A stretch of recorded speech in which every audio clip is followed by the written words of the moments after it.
Ang lihim ng madilim na bahay. Isang malamig na gabi, habang ang ulan ay bumabagsak ng malakas, may isang matandang bahay sa gilid ng bayan na matagal nang iniwasan ng mga tao.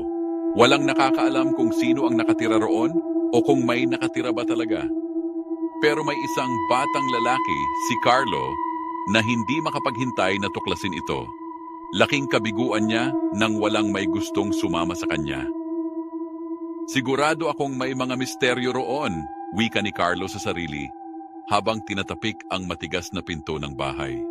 Habang papalapit siya, dumilim ang kalangitan, at isang malakas na kidlat ang pumailanlang. Ang liwanag ng kidlat ay nagsilbing gabay, na tila may sumunod na anino sa kanya. Lumingon si Carlo, pero wala siyang nakitang kahit anong kakaibang bagay. Pumasok siya sa bahay, at ang amoy ng lumang kahoy at alikabok ay tumama sa ilong niya. Nagsimula siyang maglakad sa loob, at sa bawat hakbang niya, parang may naririnig siyang mga pag-ungol mula sa dilim. Hindi ko na kaya, maglakad na lang ako ng mabilis. Bulong ni Carlo sa sarili habang ang bawat kanto ng bahay ay tila may mga mata na nakatingin sa kanya. At nang makarating siya sa isang madilim na kwarto, nakita niya ang isang batang babae, nakatayo sa gitna ng kwarto, nakaharap sa isang sulok. Ang mga mata ng batang iyon ay namumugto, parang hindi na normal. Bigla itong humarap at ang mga mata ng bata ay nagningning ng pula at nagsimula siyang umiyak ng malakas. Isang nakakatakot na iyak na tila nagmumula sa kailaliman ng impyerno. Anong nangyari sa'yo? Tanong ni Carlo, pero ang batang babae ay hindi sumagot. Hindi lang siya umiiyak. Ang itsura ng kanyang mukha ay nagbabago. Tila nagsasama-sama ang mga sugat at mga pin at ang balat niya ay nagsimulang lumukot, parang isang masamang nilalang na gumigising mula sa mga patay. At sa bawat patak ng ulan sa bubong, ang iyak ng bata ay lalo pang lumakas, hanggang sa maging isang nakakilabot na tunog, parang kaluluwa ng mga patay na nagsisigaw.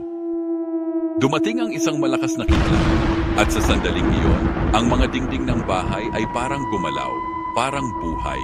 Ang mga ilaw ng bahay ay nabulabog at bigla na lang lumabas ang mga anino mula sa mga dingding. Hindi na makagalaw si Carlo sa takot. Hindi niya kayang magtago dahil ang mga mata ng batang babae ay patuloy na sumusunod sa kanya. Isang malamlam na tinig ang sumabog mula sa madilim na sulok. Walang makakalabas dito. Kayo ay magiging bahagi ng aming kwento. Habang naglalakad siya patungong pinto, nakatagpo siya ng isang misteryosong kahon sa ilalim ng isang mesa. Inisip niyang baka doon matatagpuan ang sagot sa lahat ng nangyayari. Pagbukas niya, nagulat siya. Ang loob ng kahon ay puno ng mga litrato ng bawat tao na pumunta sa bahay at lahat sila ay may malupit na itsura, mga sugat at dugo. Si Carlo, hindi mapakali, ay nagmamadaling bumalik patungo sa pinto. Pero nalock ito, walang daan palabas. At sa gitna ng kaguluhan, isang huling sigaw mula sa batang babae ang tumama sa kanyang pandinig. Hindi mo ako matutulungan. Ikaw na ang susunod. Bigla na lang, lumabas ang isang nakakakilabot na anino sa likod ni Carlo at natulo ng malalakas na tunog ng mga kwarto ng bahay. Ang mga anino ay nagsimulang lumusob, naglalakbay sa lahat ng sulok ng bahay at unti-unting tinutokso si Carlo hanggang sa hindi na niya kayang tumakas.